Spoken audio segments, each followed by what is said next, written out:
시청자 여러분 안녕하십니까? VOA 모닝뉴스 시작합니다.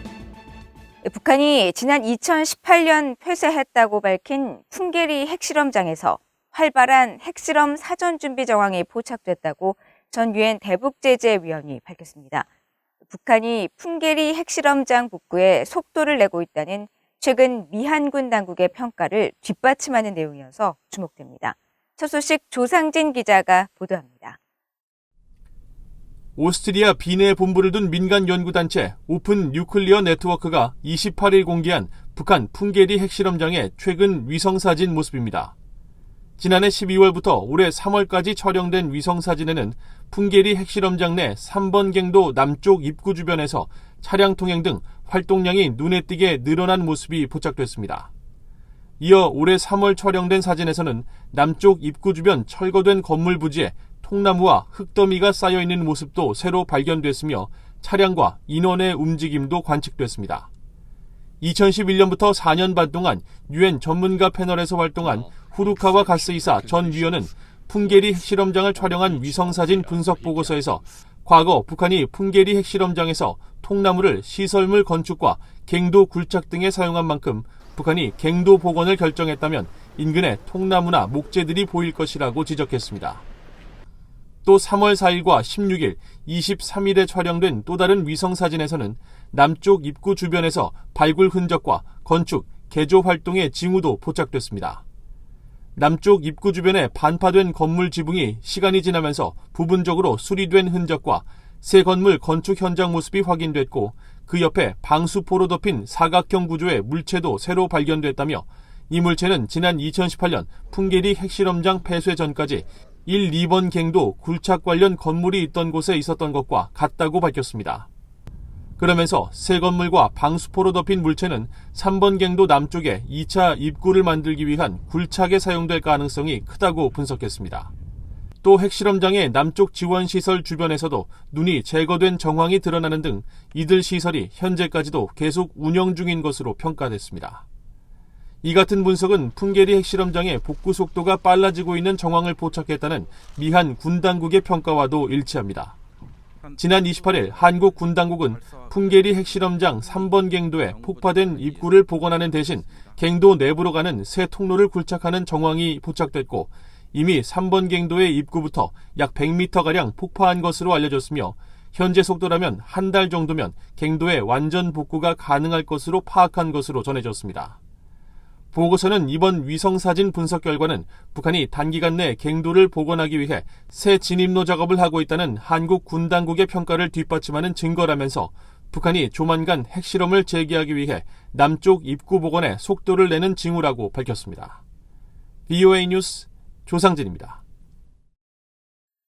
대륙간 탄도미사일 ICBM 시험을 재개한 북한이 핵실험도 감행할 가능성이 나오는 가운데 미국의 핵 전문가들은 소형 핵탄두 개발 실험 등 다양한 시나리오를 제기했습니다. 정치적 압박을 위한 의도가 깔렸다는 분석도 나옵니다. 박형주 기자입니다. 국제원자력기구 IAEA 사무차장을 지낸 올리 하이노넨 스팀슨 센터 특별연구원은 북한이 7차 핵실험을 감행한다면 소형 저위력 핵탄두 개발 목적일 것이라고 분석했습니다. 북한이 2017년 처음 시험 발사한 ICBM 화성 15형을 활용하고 실전 배치가 가능하도록 하기 위해서는 소형 핵 기폭 장치가 필수적이며 이런 소형 장치를 통해 다탄두 미사일 역량을 확보할 수 있다는 것입니다. The latest test was something else, it was this big bang in 2017. But actually the first 5 tests are the ones which probably are to do with the fission weapon. And they are the ones he wants to militarize, I think.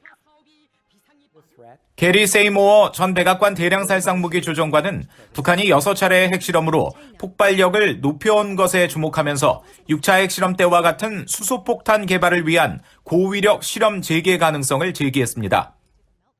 The North Koreans have said that they're working on thermonuclear weapons, so thermonuclear devices. And it could very well be that they want to conduct some additional testing related to thermonuclear development. 미국 중앙정보국 북한 분석관을 지낸 브루스 클링너 헤리티지 재단 선임 연구원은 북한이 ICBM 시험 재개에 이어 핵실험을 강행할 경우 유엔 안보리 차원의 대응은 어려울 것이라고 전망했습니다. 미중 미러 긴장이 지속되는 상황에서 중국과 러시아는 안보리의 대북 조치에서 더욱더 방해꾼이 될 것이며 북한도 핵실험 등 주요 도발에 앞서 이런 상황을 셈법에 넣을 것이라는 분석입니다. Sort of the automatic response would be go to the UN Security Council for either condemnatory statement or resolution or stronger enforcement of sanctions. But what we've seen with the recent Hwasong 17 component testing earlier this year and the recent ICBM test is that China and Russia are going to be more obstructionist. 국무부에서 비확산 정책 담당 국장을 지낸 샤런 스콰소니 조지 워싱턴대 연구교수는 북한이 핵전쟁을 염두에 두고 있는지 선제 공격에 대한 보복용인지 또 병력이 아니라 도시 공격에 초점을 맞추는지에 따라 실험의 성격도 달라질 것이라면서 풍계리 핵실험장 등의 복구 준비는 기술적 능력 추구보다는 정치적인 압박 강화 의도일 수 있다고 말했습니다. VOA 뉴스 박형주입니다. 북한의 최근 대륙간 탄도미사일 ICBM 발사는 북한의 미사일 역량이 증대됐음을 보여준다고 미국 인도태평양 사령부 참모장이 밝혔습니다.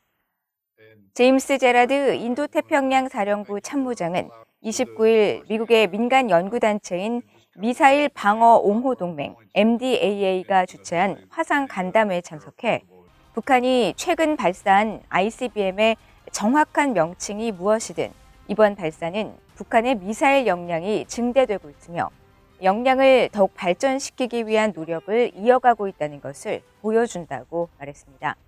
이어 북한이 향후 핵실험을 진행할 수 있다는 보도가 나왔다는 사실을 언급하면서 이는 근래 어떤 조치도 김정은 국무위원장이 목표를 달성하는 것을 막지 못했음을 보여주는 것으로 영내는 물론 전 세계적으로도 좋지 않은 징조라고 밝혔습니다.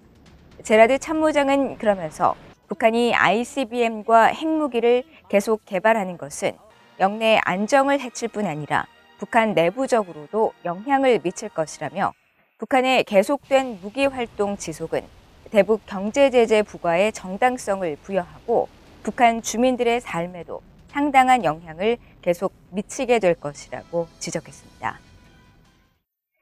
중국 정부가 유엔의 대북 정제유 공급량을 보고하면서 정해진 규정과 또 절차를 지키지 않고 있다는 사실이 확인됐습니다. 이에 따라 실제와 다른 수치가 배럴 단위로 지속적으로 기록된 것으로 나타났는데 안보리 대북 유류 보고 체계에 허점을 보여준다는 지적입니다. 함지하 기자가 보도합니다. 최근 중국 정부가 유엔 안보리 대북제재위원회에 공개한 월별 대북 유류 공급량입니다. 이 자료에는 중국이 구체적으로 어떤 유류 제품을 북한에 공급했는지 나타나 있지 않은데 최근 VOA는 중국 해관총서 자료를 비교해 이들 제품이 윤활유와 아스팔트인 석유 역청 등으로 일반적인 연료용 유류 제품은 없는 사실을 밝혀냈습니다. 대북제재위원회 홈페이지에 공개된 중국 정부의 정제유 공급량은 1월과 2월 각각 1299.16톤과 755.65톤으로 총 2054.81톤인데 이는 중국 해관총서에 나타난 윤활유와 윤활유용 기유, 석유 역청 등의 대북 수출량과 동일합니다. 문제는 이처럼 실제 연료용 유류가 없는 상황에서 대북제재위원회가 이를 연료로 취급하며 배럴로 환산하기까지 했다는 점입니다. 예를 들어 대북제재위원회는 중국 정부의 올해 1, 2월 정제유 공급량 2054.81톤에 휘발유에 적용되는 1톤당 8.3의 환산율을 적용해 중국의 공급량을 17,116.568배럴이라고 밝혔습니다. 그러나 실제로는 대북제재위원회가 석유 역청 등 잔존유에 적용하는 환산율 1톤당 6.35가 적용됐어야 맞습니다. 유엔 관계자는 이처럼 잘못된 수치가 계산된 데 대해 중국 정부가 처음부터 각 유류 제품을 구분해 보고하지 않았기 때문이라고 지적했습니다. 이 관계자는 VOA의 관련 질의에 중국이 대북 정제유 공급량을 대북제재위원회에 보고할 때 이 수치는 각기 다른 정제유 제품으로 구분되지 않는다며 중국 정부가 단순히 톤 단위로 된 월별 대북 정제유 총량만을 보고했다고 설명했습니다. 그러면서 중국의 총량 보고 방식은 아마도 대북제재위원회 사무국이 가장 적절할 수 있는 다른 환산율을 적용하는 이유일 것이라며 정확히 어떤 제품이 북한에 수출되었는지 알아야만 제대로 된 환산율을 사용할 수 있다고 밝혔습니다. 또 중국의 보고 내용에는 해당 제품을 북한으로 운송하는 수단에 대한 내용도 계속 생략되고 있다면서 대북제재위원회는 결의안에 구체적으로 명시된 것처럼 합법적인 유류 운송에 관여한 회사나 선박 등 기관에 대한 세부 사항을 통보받지 못하고 있다고 지적했습니다. 유엔 안보리는 지난 2017년 북한의 핵과 미사일 실험에 따라 채택한 결의 23975를 통해 북한의 정제유 수입 한도를 연간 50만 배럴로 제한하고 북한의 정제유를 공급한 나라들의 매월 대북 공급량을 보고하도록 했습니다. 하지만 중국은 지난해 9월부터 올해 2월까지, 즉 6개월치 대북 정제유 공급량을 이달 중순 한꺼번에 제출해 전달의 공급량을 다음 달 30일까지 보고하도록 한 규정조차 제대로 지키지 않았습니다. BOE 뉴스 함지아입니다. 마르코 루비오 미국 공화당 상원 의원이 대북 제재 위반 혐의로 유죄 판결을 받은 중국 기업 ZTE에 대해 미국 정부가 추가 법적 대응에 나설 것을 촉구했습니다. 상원 정보위원회 부위원장을 맡고 있는 루비오 의원은 지난 28일 메릭 갈랜드 미국 법무장관과 지나 레이몬드 상무부 장관 앞으로 보낸 서한에서 북한과 이란에 대한 제재 위반으로 유죄 판결을 받은 중국 통신장비업체 ZTE에 대해 미국 법원이 감독 기간을 종료하라고 판결한 것을 비판했습니다. 루비오 의원은 ZTE가 이란과 북한에 민감한 미국 기술을 보내려고 공모한 혐의로 지난 2017년 유죄 판결을 받았고 이 판결에서 비롯된 보호 관찰이 ZTE에 계속되는 확실한 범죄 증거에도 불구하고 종료됐다고 지적했습니다. 그러면서 법무부와 상무부가 향후 ZTE에 대해 모든 적절한 조치를 취할 것을 촉구하고 이 같은 조치에는 ZTE를 미국 상무부 산업안보국의 거래 제한 명단에 추가하거나 잠재적인 형사 또 민사상 처벌을 요구하는 것도 포함될 것이라고 강조했습니다. ZTE는 앞서 지난 2017년 미국 테크놀로지 기업으로부터 소프트웨어 제품 등을 대거 구입한 뒤 이를 이란에 수출하고 북한에도 휴대전화를 수출한 사실이 드러나 미국 정부로부터 제재와 조사를 받은 바 있습니다. 북한이 신종 코로나 바이러스 사태 등으로 인한 경기 침체로 현금 유통 기능이 마비 상태에 이르렀으며 물가 상승 우려를 잠재우기 위해 돈표를 찍어내고 있다고 한국은행이 분석했습니다. 한국은행은 30일 발표한 북한 중앙은행 돈표 발행의 배경과 시사점 보고서에서 북한의 외부 원자재 수입이 대폭 감소하고 북한 주민들의 시장 활동 위축에 따른 구매력 감소 등으로 북한 내 공급과 수요가 동시에 하락하는 현상이 발생하고 있는 것으로 평가했습니다. 이에 따라 북한 내 현금 유통 기능이 마비 상태에 이르렀을 것으로 전망하면서 북한 조선중앙은행이 현금 유통 정상화 목적으로 화폐 유통량을 늘릴 경우 물가 상승의 우려가 있어 대신 돈표를 찍어내고 있는 것으로 분석했습니다. 한국은행은 또 북한이 실제 현금 유통에 어려움을 타개하기 위해서는 북한 당국이 돈표 발행 규모를 대폭 늘려야 할 것이라면서 이럴 경우 주민들 사이에서 돈표에 대한 신뢰가 악화하고 구매력이 떨어지는 문제가 생길 수 있어 제약 요인이 될 것으로 전망했습니다. 이상으로 BOA 모닝 뉴스를 모두 마칩니다. 시청해주신 여러분 고맙습니다.